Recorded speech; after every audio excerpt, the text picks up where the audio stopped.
Quanta coisa tem acontecido no mundo, não é? Quantos sinais, quantas predições foram ditas, ou quantas coisas foram ditas sobre o final dos tempos. Nós vamos começar agora um bate-papo gostoso, falando sobre as coisas que estão acontecendo no mundo.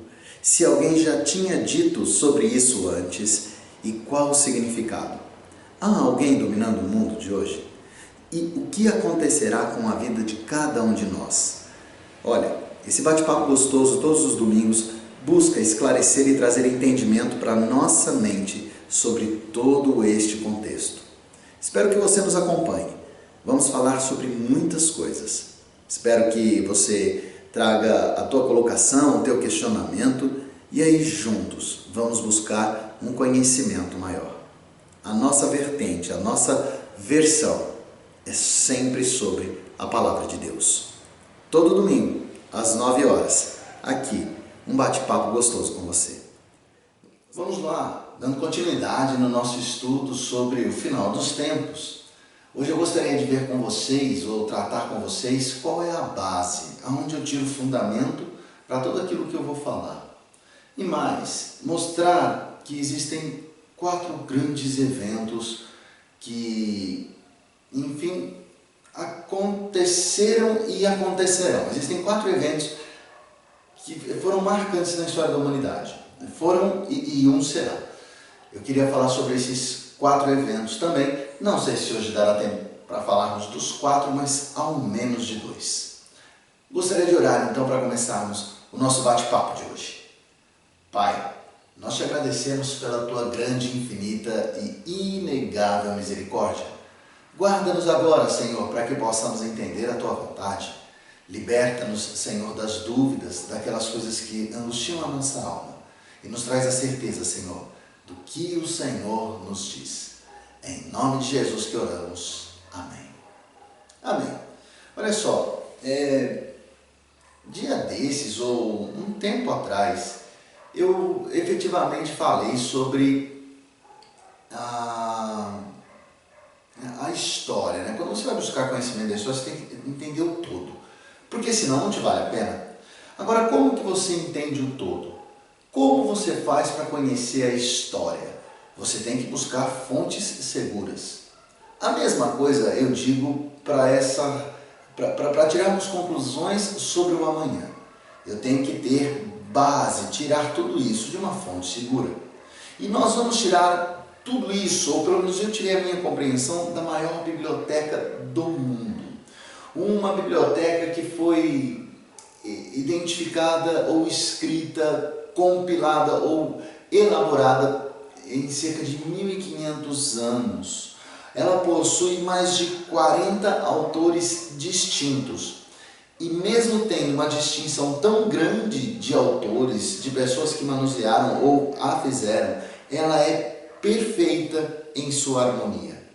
Esta biblioteca traz, e aí eu já vou começar através dela dizendo a vontade de alguém. E essa vontade é alguém chamado Deus.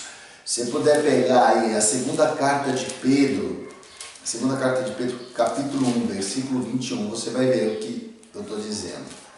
Segunda carta de Pedro 1, 21 diz assim: porque nunca jamais qualquer profecia foi dada por vontade humana. Entretanto, homens falaram da parte de Deus, movidos pelo Espírito Santo. Então eu não tenho dúvidas de que a Bíblia é a perfeita vontade de Deus.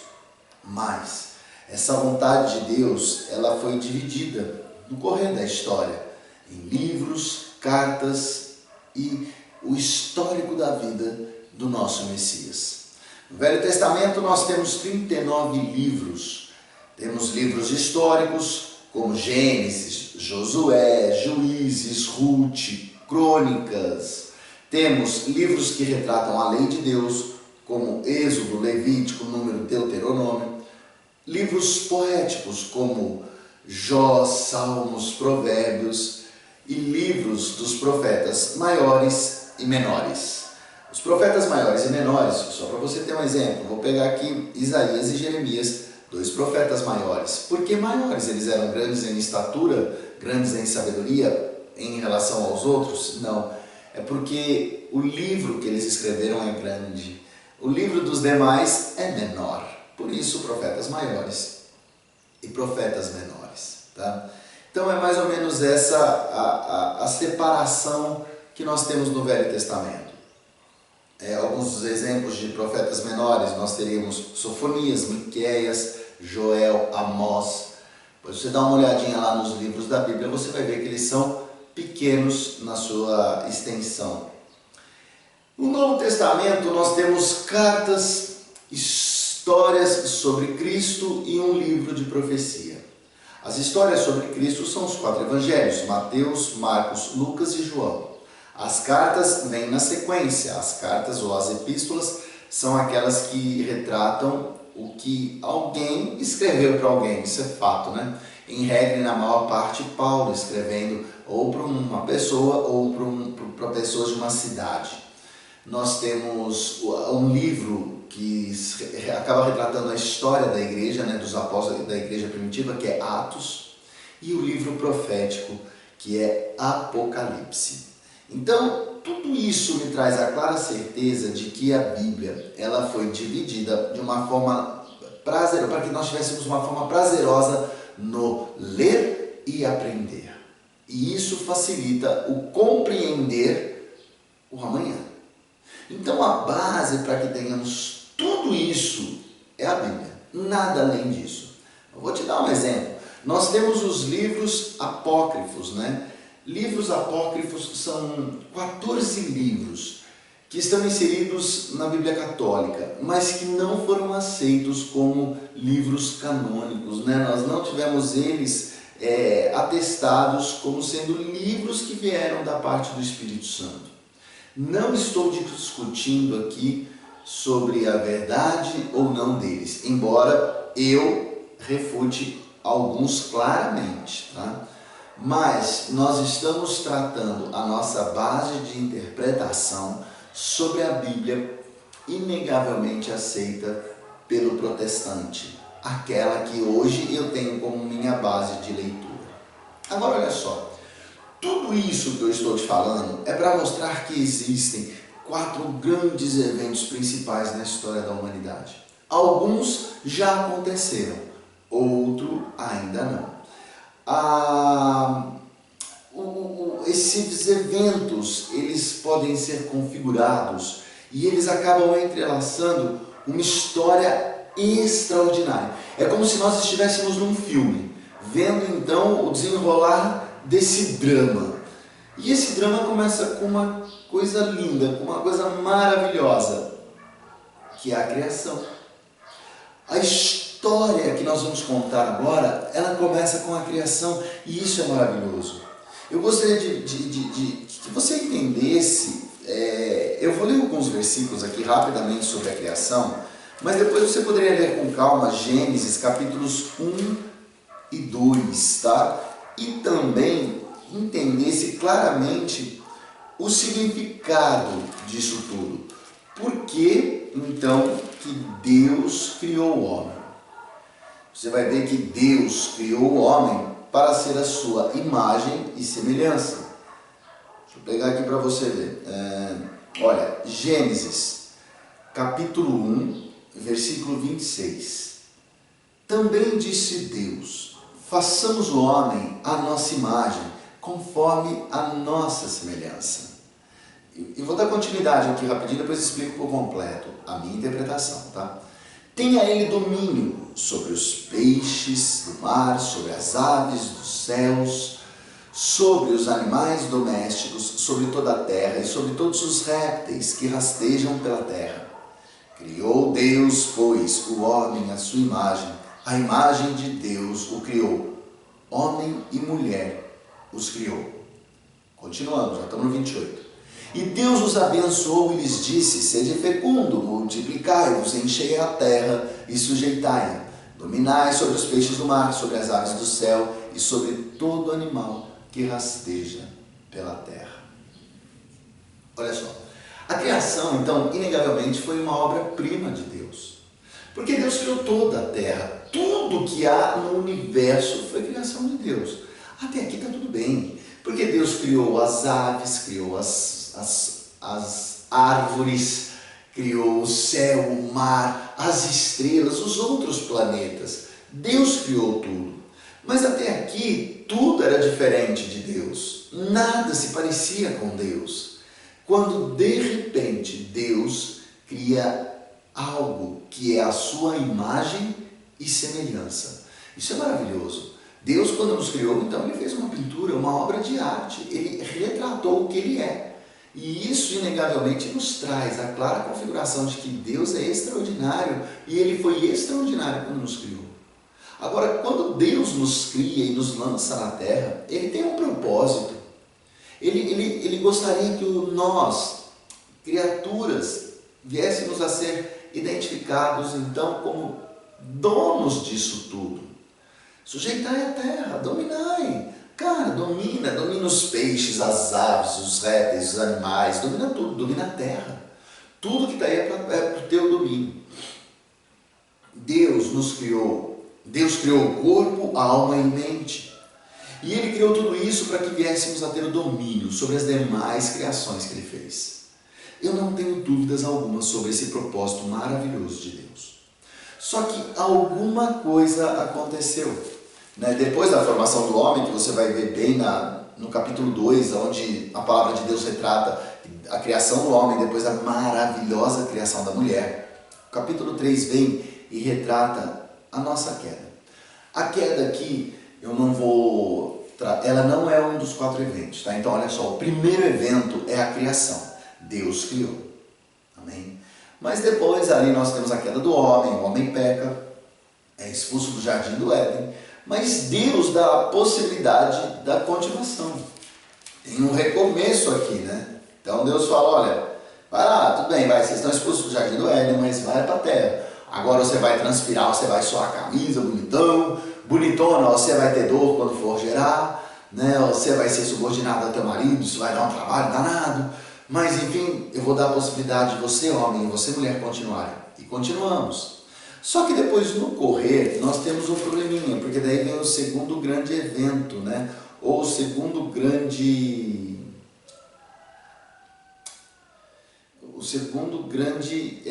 evento principal que eu gostaria de tratar com vocês. Então, só lembrando, Deus nos cria, e detalhe, hein? Quando Deus cria o homem e a mulher à sua imagem e semelhança, Ele nos cria santos. Tá? Adão e Eva, quando formados, eles eram santos, eles não tinham qualquer impureza, tá? Que fique bem claro isso também. Eles não tinham nada, porém, eles tinham a liberdade de escolha, o livre-arbítrio. E foi por isso que o pecado entrou. Eles escolheram morder do fruto pelo qual Deus tinha dito, não comam daquela árvore, comeram. Com o fruto entrou o pecado. Amém? Só que daí veio então a corrupção. Depois deste recomeço de Adão e Eva, onde eles começaram a conquistar o mundo, a palavra de Deus diz que houve uma corrupção tão grande no mundo, mas tão grande, que Deus então resolveu aniquilar o homem. Aniquilar, acabar com tudo aquilo. Que é o dilúvio, segundo grande evento.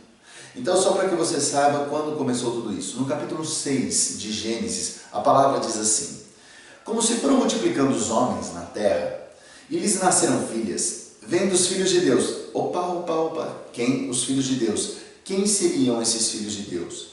Os filhos de Deus aqui são os anjos, tá? Os anjos viram a beleza das mulheres. Da onde nós tiramos a interpretação? Da tradução deste termo, filhos de Deus. Se você der uma olhadinha lá no livro de Jó, você vai ver que no começo ele fala que os filhos de Deus estavam lá para uma reunião com o Senhor. Quem seriam os filhos de Deus? Ali em Jó, os anjos, e aqui, os anjos também. Amém? Vamos dar continuidade. Que as filhas dos homens eram formosas, tomaram para si mulheres, as que, entre todas, mais lhe agradaram. Então disse o Senhor, o meu espírito não agirá para sempre no homem, pois este é carnal. E os seus dias serão 120 anos. Ora, naquele tempo havia gigantes na terra, e também depois, quando os filhos de Deus possuíram as filhas dos homens. as quais lhe deram filhos. Estes foram valentes, varões de renome na antiguidade. Viu o Senhor que a maldade do homem se havia multiplicado na terra, e que era continuamente mal todo desígnio do seu coração. Então se arrependeu o Senhor de ter feito o homem na terra, e isso lhe pesou no coração. Disse o Senhor: farei desaparecer da face da terra o homem que criei, o homem e o animal, os répteis e as aves dos céus, porque me arrependo de os haver feito. Porém, Noé achou graça diante do Senhor. E aí continua, né? Então aqui nós vimos a corrupção da raça humana, e aí o capítulo 7 e o capítulo 8, eles dão continuidade ao dilúvio. A primeira ideia é que o dilúvio atingiu toda a terra, aniquilou toda a vida que existia na terra, tá? Com exceção de Noé, os que estavam na arca, e lógico, com exceção dos seres marinhos. O dilúvio, você pode falar assim, mas essa história é muito extraordinária para acreditarmos nela. Não, fica tranquilo, acredita sim. Porque não somente a Bíblia retrata a história do dilúvio. Históricos antigos de outras populações, de povos antigos, também falam desta enchente extraordinária que assolou o mundo. Mas existem claras evidências físicas disso tudo que aconteceu. Vou te dar um exemplo. Os dinossauros existiam. Lógico, nós encontramos os ossos, né? Os restos mortais destes monstros. E por que eles deixaram de existir? A tese que acredito, que a tese que a Bíblia me leva, é de que eles foram extintos quando do dilúvio. O dilúvio veio e aniquilou tudo que existia na Terra. E por que então os dinossauros não entraram na arca? Por um simples motivo: eles não cabiam. Então eles não permaneceram na Terra, tá bom? Tudo isso me deixa claro a destruição da raça humana. Deixa eu só fazer agora algumas comparações e nós vamos parar hoje aqui, tá bom? E semana que vem nós vamos conversar sobre os dois outros grandes eventos. Mas olha só para que possamos entender.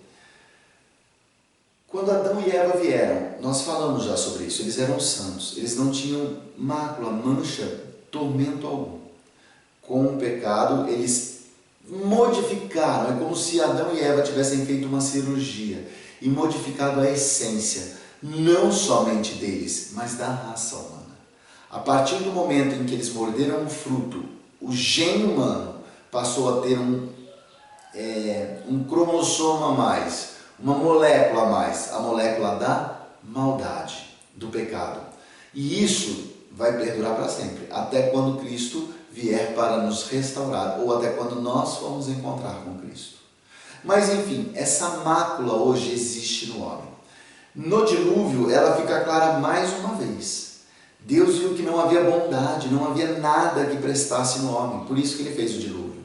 E aí o pecado então enveredou a tal ponto de Deus querer eliminar o homem da face da terra. Se você parar para pensar um pouquinho, hoje nós retratamos mais uma vez essa maldade. Parece que não existe mais bondade no mundo, é só coisa ruim acontecendo. Coisa estranha, né? Mas é assim que é. Então nós temos que recuperar a essência de Deus. E nós vamos ver nos dois próximos eventos, no nosso próximo episódio, como fazer isso. Mas uma coisa é certa, o homem é mau. O homem, ele tormentosamente trata a palavra de Deus. E isso tem atrapalhado o nosso caminhar com o nosso Salvador e Remidor, Jesus Cristo. Amém? Agora eu gostaria de pontuar para você que os nossos passos estão rapidamente indo para o fim. A palavra de Deus me dá a clara certeza disso. Não seremos mais eliminados por um dilúvio. Não, o dilúvio acabou e Deus fez uma promessa, e Deus não é homem para mentir. E Ele vai cumprir essa promessa. Nunca mais seremos assolados por um dilúvio na proporção deste que atingiu Noé. Mas algo terrível está por acontecer. E está próximo. Então, não perca o nosso próximo episódio, onde nós vamos começar a tratar um pouquinho mais dos tempos vindouros e do quão sério tudo isso é. Tempos onde poderemos ter a decisão se queremos a vida ou a morte, se queremos a eternidade com Deus no paraíso ou a eternidade com o inimigo de nossas almas no lago de fogo e enxofre. Até a semana que vem. Te espero. Falta não. Coisas maravilhosas eu tenho para te falar.